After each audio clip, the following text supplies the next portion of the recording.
نحمده ونصلي على رسوله الكريم اما بعد ایھا الحضرات علیکم التسلیمات۔ جتنے بھی انبیاء کرام اس دنیا کے اندر مبعوث ہوئے ہیں، انہوں نے اپنے رنج و غم میں جب بھی ان پر کوئی تکالیف آئیں، جب بھی وہ پریشان ہوئے، جب بھی ان کا دل دکھا، تو انہوں نے عالم پریشانی میں اللہ تعالیٰ سے کوئی نہ کوئی دعا مانگی۔ اگر میں ہر پیغمبر کی دعا کا یہاں ذکر کروں تو بہت وقت لگ جائے گا۔ رسول اللہ صلی اللہ علیہ وسلم نے بھی اپنی زندگی کے اندر جب بہت زیادہ پریشان ہوئے، جب بہت زیادہ ان کو تکلیف پہنچی اور جب بہت زیادہ ان کا دل دکھا، تو انہوں نے اللہ رب العزت کے سامنے ایک دعا کی۔ وہ دعا کیا تھی؟ اللہم اعز الاسلام بعمر الخطاب او بعمر الحشام۔ اے اللہ تعالیٰ، یہ دو عمر مکہ کے اندر ہیں، عمر بن الخطاب اور عمر بن حشام ابو جہل، ان دونوں میں سے کسی کو اسلام کے اندر داخل فرما کر اسلام کو تقویت دے دے، عزت دے دے۔ یہ دعا مانگی تو اللہ رب العزت تو پھر سننے والے تھے۔ تو کیا ہوا کہ ایک دفعہ حضرت عمر فاروق رضی اللہ تعالی عنہ اس وقت اسلام تو قبول نہیں کیا تھا، تو وہ مسلمانوں کو بہت زیادہ تنگ کرتے تھے، پریشان کرتے تھے، غسیلے تھے، اور مشرکین مکہ کے سب سے سخت اور بہادر نوجوانوں میں شامل تھے۔ اسی طرح عمر بن حشام جو کہ ابو جہل کہلاتا تھا، وہ بھی مسلمانوں کو بہت زیادہ تکالیف دیتا رہتا تھا۔ تو ایسی حالت میں جب حضور صلی اللہ علیہ وسلم نے دیکھا کہ مسلمان بہت پریشان ہیں، ان کو تنگ کیا جا رہا ہے، پریشان کیا جا رہا ہے، تو انہوں نے اللہ رب العزت کے سامنے دعا مانگی کہ اے اللہ تعالیٰ، یہ دونوں جو عمر ہیں، یہ چونکہ بڑے بہادر ہیں، تو اگر وہ اسلام کی جھولی میں ڈال دیے جائے کوئی ان میں سے ایک، تو اسلام کو تقویت ملے گی۔ تو اللہ تعالیٰ نے ان کی دعا قبول کرنے کی ٹھانی، اور اللہ تعالیٰ نے حضرت عمر رضی اللہ تعالیٰ عنہ کے حق میں یہ دعا قبول کرنا تھی۔ ایک دفعہ حضرت عمر ابھی اسلام تو قبول نہیں کیا تھا، اپنے سفر میں کہیں کسی مشن پر نکلے، تو راستے میں ان کو رات لگ گئی۔ جب واپس لوٹ رہے تھے تو مکہ میں دیکھا کہ حضور صلی اللہ علیہ وسلم کو کہیں نہ کہیں تنگ کیا جائے۔ ان کا پتہ کیا تو معلوم ہوا کہ وہ مسجد الحرام میں نماز پڑھ رہے ہیں۔ تو جب وہاں پہنچے تو حضور صلی اللہ علیہ وسلم نماز پڑھ رہے تھے اور سورہ الحاقہ کی تلاوت فرما رہے تھے۔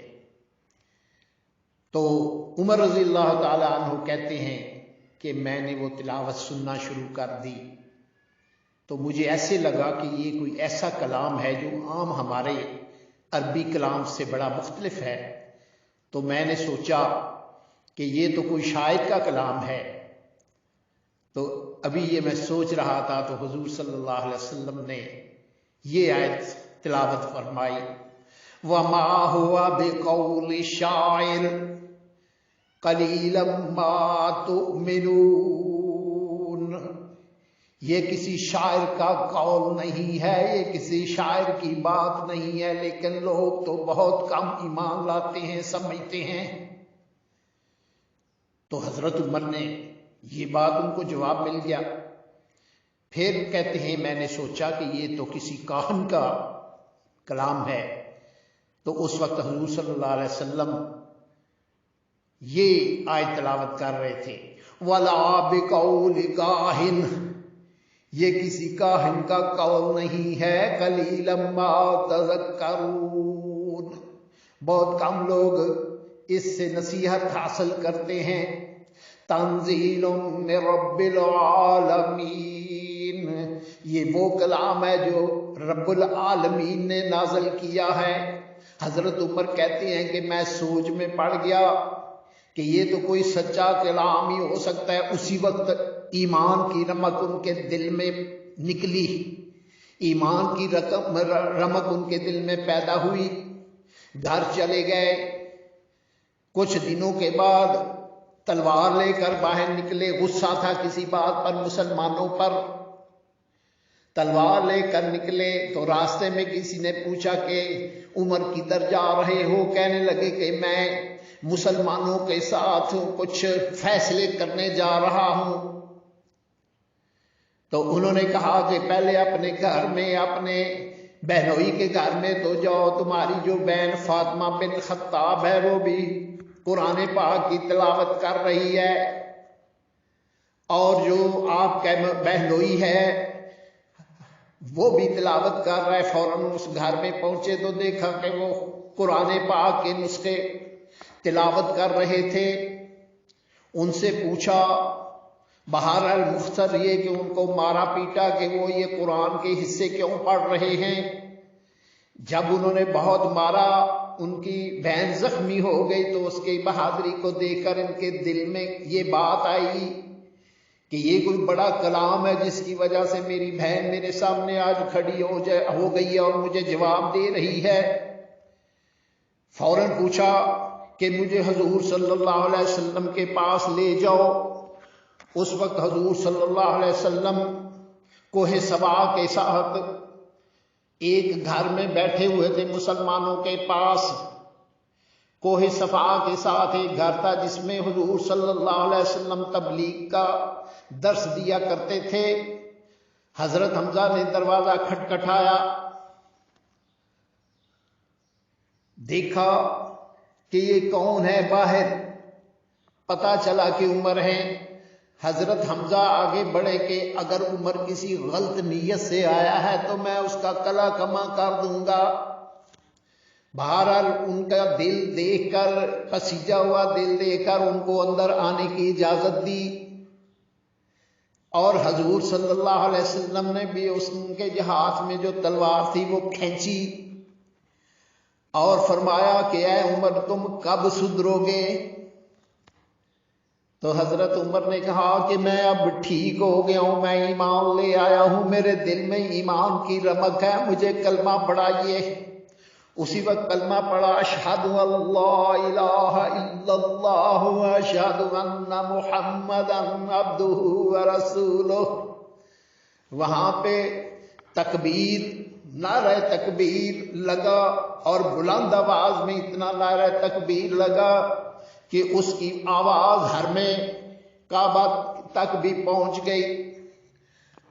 حضرت عمر رضی اللہ تعالیٰ نے حضور صلی اللہ علیہ وسلم سے عرض کیا کہ اے اللہ تعالیٰ کے پیغمبر، جب اللہ سچا ہے، جب اللہ کا رسول سچا ہے، جب یہ دین اسلام سچا ہے، تو پھر ہم چھپ چھپ کر نمازیں ادا کیوں کریں؟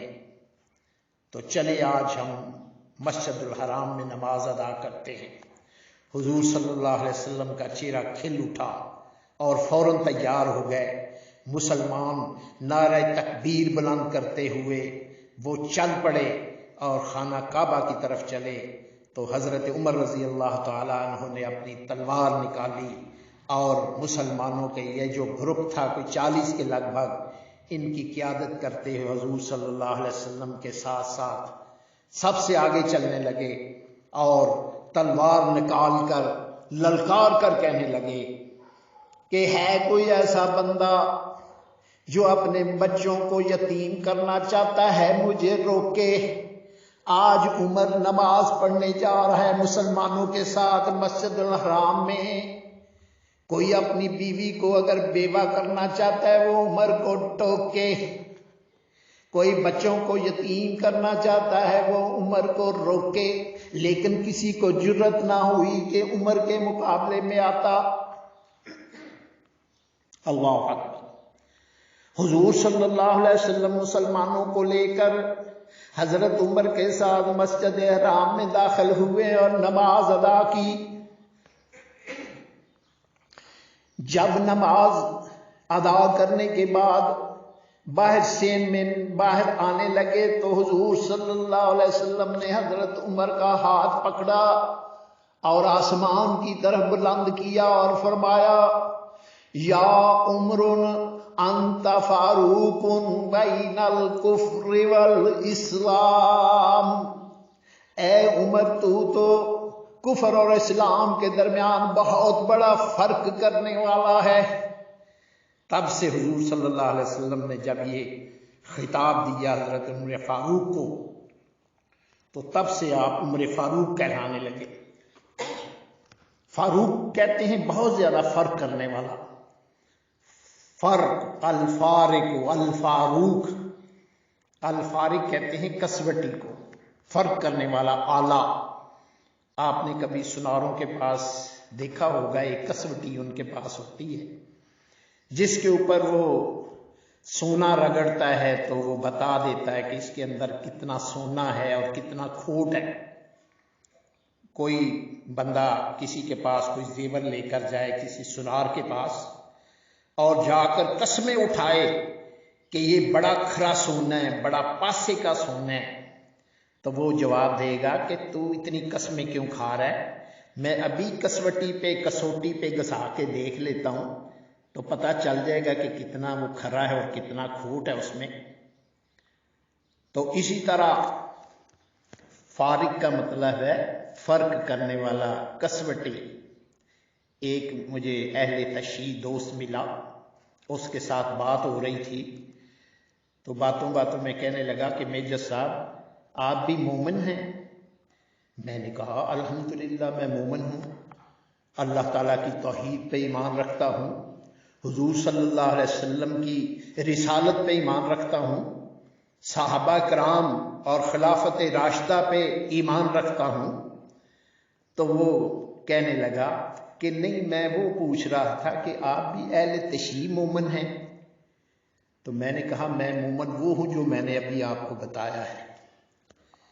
تو میں آپ کو بتاتا ہوں، کوئی لاکھ دعوے کرے میں مومن ہوں، کوئی لاکھ قسمیں کھائے میں مومن ہوں، کسوٹی پہ عمر فاروق پہ گھسا کے دیکھ لو، اگر رنگ دے جائے تو مومن ہے ورنہ مومن نہیں۔